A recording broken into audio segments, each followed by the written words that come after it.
services have made it easier than ever to access any song anywhere. But some of you may remember what it was like to drive to the music store to buy a CD or even a tape, or maybe an 8-track. Philip Townsend shows us one company would change everything in 1999. When you're given a chance to own anything you love and you don't have to pay a single cent. When it doesn't matter whether you keep it to yourself or share it with 10 people or 100 or even 1 million. You would then start to wonder, what is it? We'll be telling you tonight about a method of compressing audio data called MP3.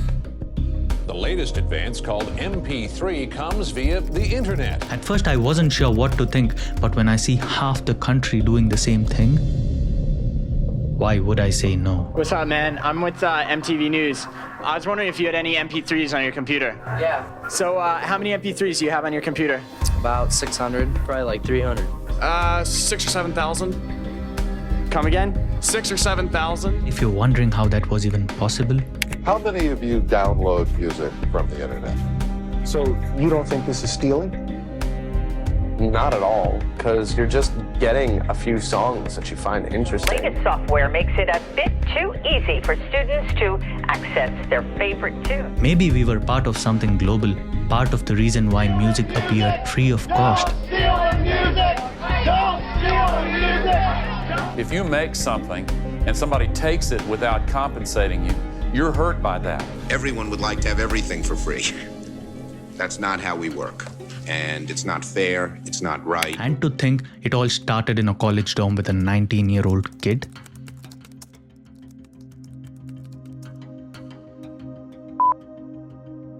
In the last year, this teenager has developed a technology that has revolutionized the way we all get our music, and he is here kid who tonight. disrupted $1 billion music industry.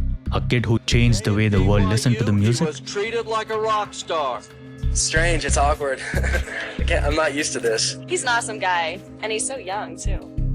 Now when I hear that story, it sounds too good to be true.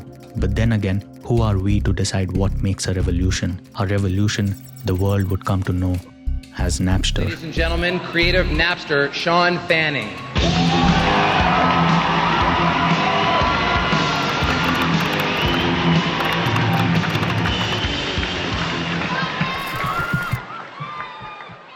At its core, it all started with a problem. Imagine you're trying to download a song you really want and you land on one of the websites that promise you a magic link. Click here to get the exact track you're searching for. The flashy colors and the bold text trigger your brain's dopamine response with an anticipation of a reward. We've all gone through the experience on the internet of clicking on something, arriving at a page, and then kind of being disappointed or having it feel a little flat. This wasn't a one-person problem. It was every teenager who was constantly hunting for MP3s on the internet. CDs were just too expensive for them, each album costing anywhere between $15 to $25. Yeah, I would like a CD player, but I can't spend $16 on a CD. And it's not like you loved every song on that album. You'd stick to 1 or 2 tracks and then buy another album for another song, even if it was from the same artist. This was ridiculous amount of money and the recording labels were making bank from it.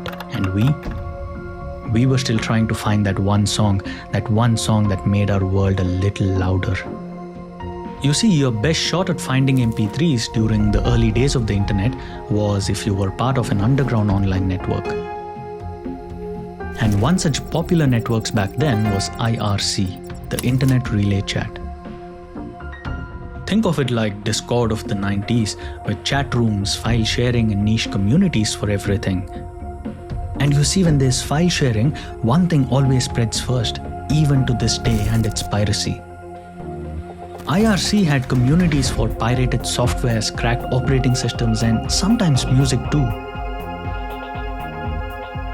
Then comes the darker invite-only servers where elite hackers and programmers gathered. The guys who call themselves the digital rebels. Misfits known to be part of the best hacker groups in the world. And that's exactly where we come to meet a rebel kid. What is your name and what do you do here? I'm Sean Fanning. I started the company and I'm currently an engineer at Napster. I love music, but the technology was probably the most powerful piece for me. Creating something that lots of people end up using. Kind of kid who spoke more in code than in conversations. He used to spend a lot of time either chatting online at IRC or at his uncle's company chess.net. His uncle John Fanning was the only father figure he had at the time, the same man who had gifted him his first computer.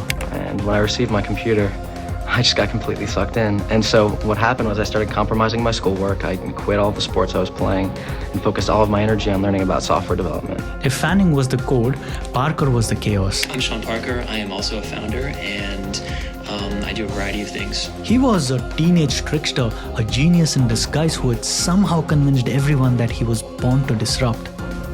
Music will be ubiquitous, and we believe, you'll be able to get it on your cell phone, you'll be able to get it on your stereo, you'll be able to get it on whatever the device of the future is, and you'll be able to, I think people are willing to pay for convenience. And finally, there was Ritter, Jordan Ritter.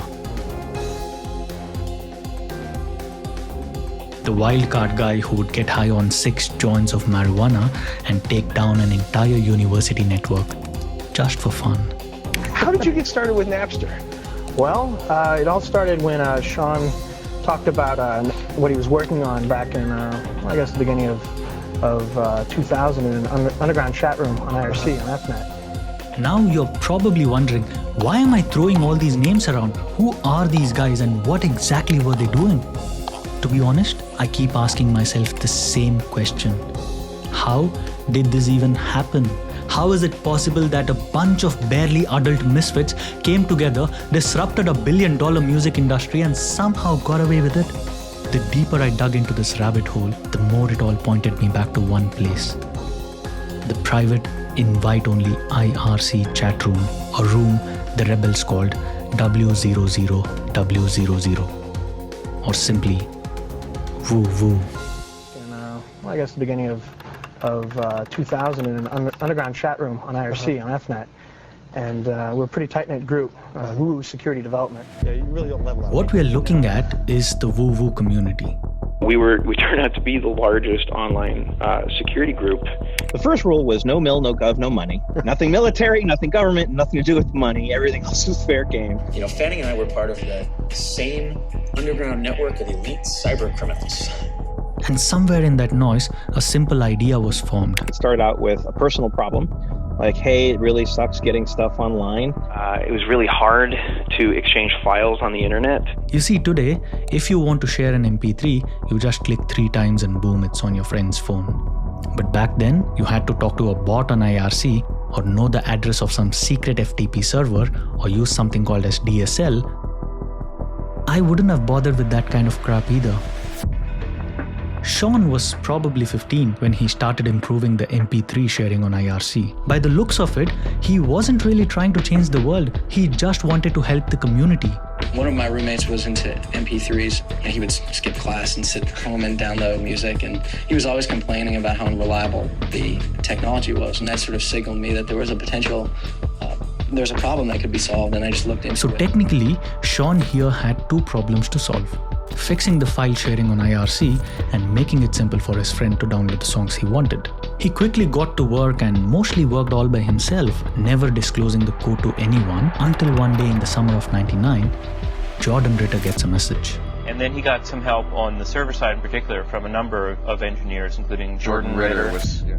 Ritter was older, much experienced, and most importantly, he clearly understood the assignment. He started fixing the bugs and cleaning up some unreliable code, and guess what?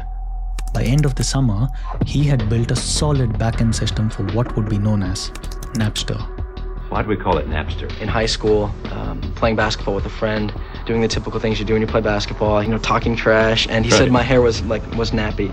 And so you became the Napster. Right, I was really upset. And the concept behind Napster was simply genius, because it was so simple. Let's say you install Napster, the first thing that happens is a scan for MP3 files on your computer. Then, the file names are added to something called a central index. Now when you search for a song, the system will simply search the central index, find everyone who has the song you requested for, and displays a list for you to download the song. And now when you click download, a simple peer-to-peer connection is established between your computer and theirs, and the song is now simply transferred. Then out of nowhere, Napster took this unusual turn, slipped out of the woo-woo community to enter the Fanning family business. Sean's uncle, the same guy from Chess.net, somehow convinced Sean and walked away with 70% of Napster. Oh, it crushed him. It crushed him. This is, again, put it into perspective. The guy was 15 or 16 when he first started working on this thing. He's starting to see it take off, and his uncle takes 70% of the company without talking to him about it. Remember that day, because Sean was really down. That was a really dark day for him. It was clear that Sean had been tricked. Simple as that. As Parker continued pitching Napster to investors, two guys, Ben Lilienthal and Jonathan Grossfeld, were impressed because there was nothing else in the world that did what Napster could do. They also brought in investors like Tim Draper, who threw in $500,000, which was enough for Napster to go live. And the numbers didn't lie. In like a 4 or 5 month span, it went from 30,000 registered users to over 20 million. Total user count now, I think we just recently passed 20 million users. Things after that weren't as smooth as they looked. We're gonna play some stuff you might not know. These were the songs owned by the recording labels and artists.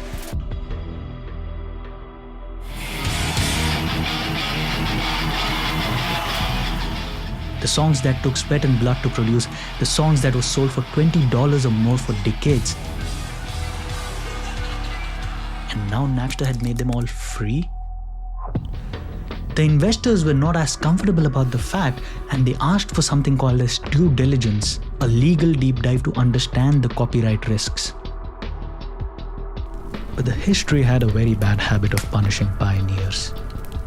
And the conclusion they got from due diligence was that it was 99% certain that Napster would eventually be sued. Now, even with all the legal uncertainties around, Parker had managed to bring in more investors, but unfortunately, everyone had one problem. John Fanning, who still owns 70% of Napster and refused to give up control. But like every story has a turning point, Fanning's control ended when Napster started bleeding money. Server costs were skyrocketing, and the crew was desperate to find serious investors now. And just like that, one man from the Bay came in to save their asses. He pledged an investment, took a position as the second board member, convinced Fanning that he would have to give up a portion of his share to make room for the third one, forming a 3-member board at Napster. And as a final condition, he wanted them all to move to the West. His name was Yossi Amram, and so with more money and leadership, the story of Napster begins in the Silicon Valley.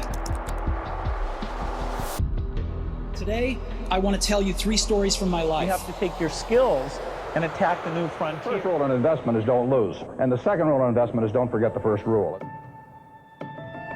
Picture this. You're not just going to Silicon Valley. You're stepping onto the stage where tech legends are born. When you've got an invitation from such a place, it doesn't just mean your startup is going to grow. It also means you've now made it to the big league. Everyone wants a piece of the next big thing, and if you were even close, they'll line up with checkbooks and smiles, ready to bet their farm. It was easy in that place for Yossi to find the new CEO for Napster, who would also join as the third board member, taking 33% from Fanning. Eileen Richardson, a woman with Silicon Valley credentials and a 6-month mission to build a real company, hire key roles, secure funding, and do it all fast. Yossi had somehow convinced Eileen that even though Napster had legal issues, they had a solid defense, including a 27-page memo from some of the top lawyers at the time. So Richardson walked with a positive mindset, thinking there was very little chances for Napster to get into trouble. Her impression of Napster was even interesting. For her, it was just a platform where users could try a sample of music, and if they liked it, they'd go out to buy the CD. And the story really started selling in the valley. This pumped Napster into high-profile celebrity angel investor named Ron Conway. The guys on 6 are really doing something interesting with music. And to their surprise, he pledged $2 million, publicly calling Napster a money-making machine that would multiply the returns many, many times over. And just like that, the floodgates in the valley was open and more investors were ready to take the bet on Napster.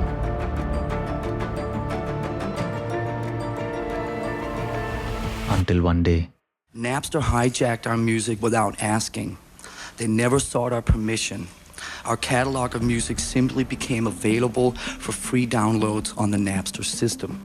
Napster is stealing from us, straight up, and I'm going to fight them to the death. Stores like Tower Music are gone.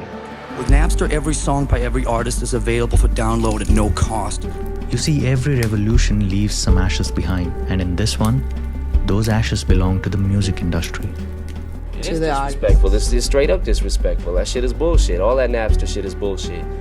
So we dealt with piracy, but it was piracy in the hundreds or the thousands. It wasn't piracy in the millions and tens of millions.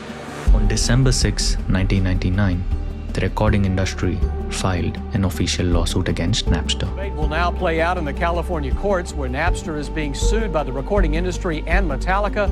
The industry seeking an injunction to shut Napster down and damages for lost revenue. They strongly accused Napster of being an organized criminal enterprise that was profiting from mass music theft. But you see, with all great stories, what goes up must face the weight of the world. And for Napster, the real collapse was just about to begin. Was there a moment that you said, this thing is just growing and growing and growing? At some point, the musicians or the record companies are going to get really mad at me. Not really. I just felt like I was combining a bunch of technologies to sort of create this cool idea. Sean Fanning and Parker had now become public icons with all the digital frenzy around them. The New York Times, LA Times, headlines, covers, Napster wasn't just a startup anymore. It was a movement, a fully blown mania. At the University of California, a massive internet outage was flagged. Our internet connection to the outside world was being taken up nearly 61% by users of Napster on campus. We had to decrease that significantly or we had to ban it. And soon, many other universities followed the same, issuing their own bans and believing they had finally solved the problem. But what they least expected after that was a student-led rebellion. Indiana University banned Napster, student Chad Paulson put up a website in protest. Within weeks, over 13,000 students had joined Paulson in his effort to free Napster. File sharing and this whole new notion of people getting music through the internet through downloadable distribution, to me, I look at it as the new radio. CD sales are up. Things are going just fine for the record business. You know, Napster is trying to build a multi-billion-dollar business on the backs of creative investment. And swap, or whatever nice word they use, swap gladiators or whatever other motion pictures How about around. share files? Sharing? This is not sharing. If me and you share a sandwich, I'm left with half a sandwich. Oh, but you know what they would say? This is duplicating. They would this is say, not no, sharing. but what they... Napster was no longer just a company. It was a revolution. On the other side though, after Metallica filed their lawsuit, Napster had agreed to remove all their songs along with the users who had downloaded them from the platform.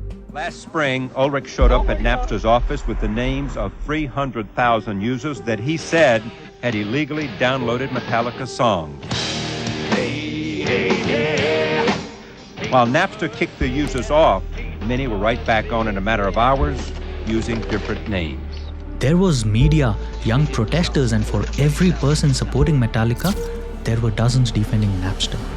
I think it's about the most unhip thing that I've ever seen a big rock star do. Someone had to do it. I would imagine The same fans who had once loved the bands like Metallica were now turning their backs on them to protect Napster. Every time you throw somebody off, they're never going to buy a Metallica CD. So be it. So be it. Yeah. In July 2000, the first trial began.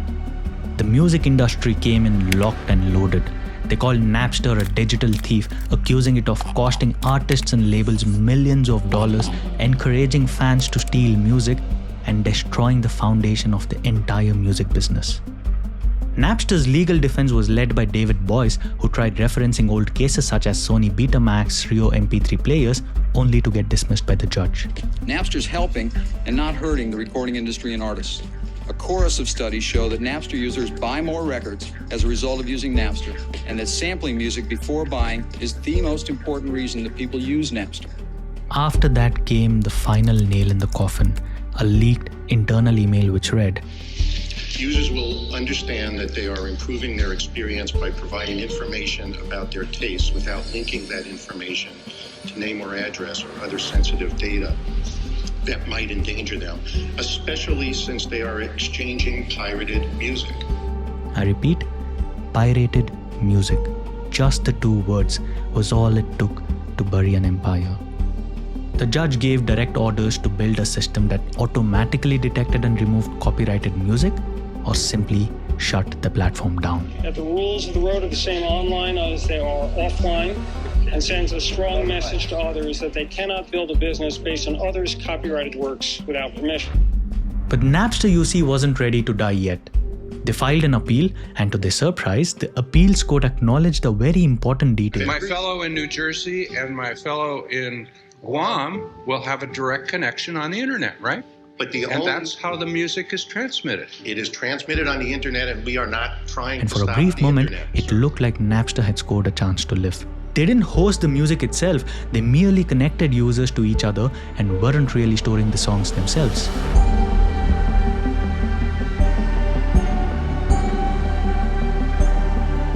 The case was dragged on for a couple of months, but the time had really run out before they could make more arguments. The deadline from the court to develop a copyright detection system had passed.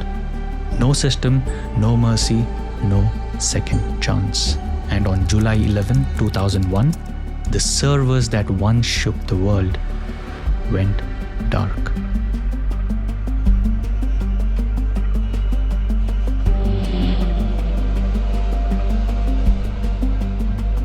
Napster can take a nap. What happened yesterday is the effective shutdown of Napster.